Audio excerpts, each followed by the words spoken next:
Welcome to Talking with Sapna. Today we're talking positive coping for your children.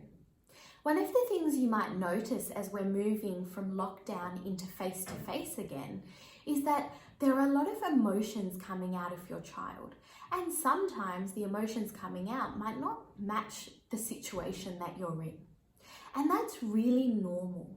It's really normal as things are changing and we're having to adapt and your children are having to adapt to new situations, that their emotions might be a little bit out of whack. You might even notice that for yourself, that you're feeling certain emotions and you can't quite track why. And that's just what happens when there's change and we're trying to adapt to this new normal that we call it. But how do you work with your children to manage and cope with these emotions? And so you can really get to the bottom of why those emotions are there to then deal with that.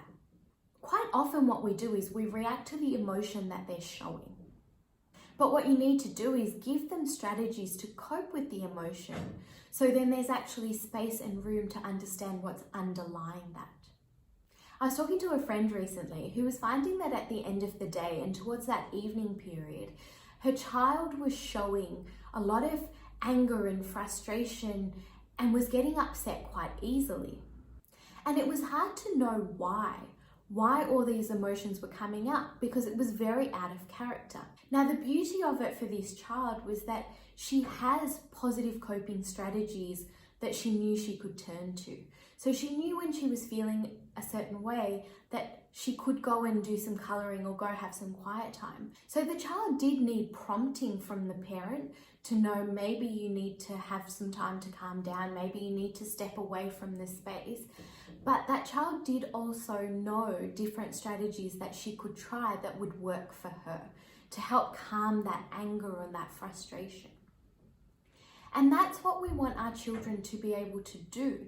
You want them to have these different strategies so when they're feeling this overwhelm of anger or sadness, they can go and practice those strategies to then calm down enough to have a conversation with you about why they felt that way. And so building this idea of positive coping with your children is really important. And it's about giving them a bucket of different strategies. And so talking them through it and practicing it with them and modeling it for them. Sometimes when I feel overwhelmed and I feel a little bit angry and I don't know why, I just count back from 10. Or I go and do some colouring. Or I go and play with a ball, or I squeeze something. But it's about sharing with them different ways of letting that emotion out of their body. So the first thing you want to do is acknowledge what they're feeling. I can see you're feeling angry. I can see you're frustrated. I can see you're sad. And then asking them if they want you to share a strategy or if they want some time out to work through it. And start building that conversation and that openness so they get used to saying, I feel like this, I want to do this. And really instilling that in them. When you feel an emotion, this is a strategy you can use. And so the more openly we have these conversations with our children, no matter what age they are, the more they're then able to put those strategies in their pocket, so when they need it, they just pull it out. But often as parents, when your child is at the height of an emotion, you want to react or fix it. And that's really normal. I know as a teacher, that's all I wanted to do was just help them. But what helps your children the most is to teach them different strategies to put in their toolkit. And when they have a toolkit full of different strategies that they can keep using with your reminder at the start, it then moves to becoming a habit. And that's what we want. We want them to first identify the emotion, build different strategies to try, and then know which strategy works for them. Because a strategy that works for us might not work for them. So we need to give them the options. So as your children go through these ups and downs of emotions, take a deep breath, talk to them. What is the emotion that you're feeling? What are some strategies that you can try? And then get them to try it and then talk to them. How did you find that strategy? Did it work? And if it didn't work, try a different strategy. And what you'll often find with strategies is one strategy might work for a while and then they need to adapt it. But when we have an open communication with our children, that can happen. We can keep modeling and sharing.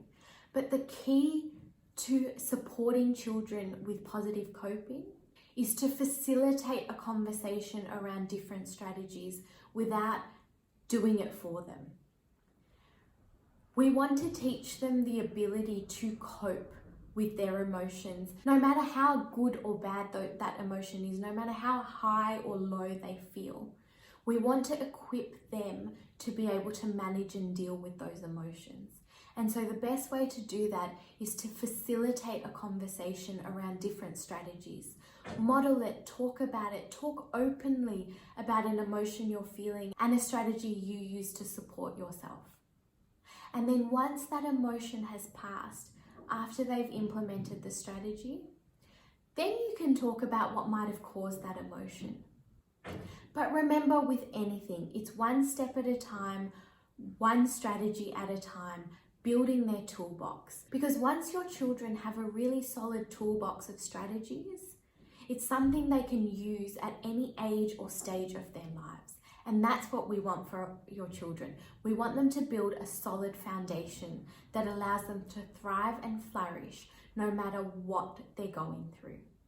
And remember, like always, if there's something that you need more clarity around, you want some more targeted strategies for your child and your family, then please feel free to reach out and get in touch and see how I can help you work through something tailored for your child and your family.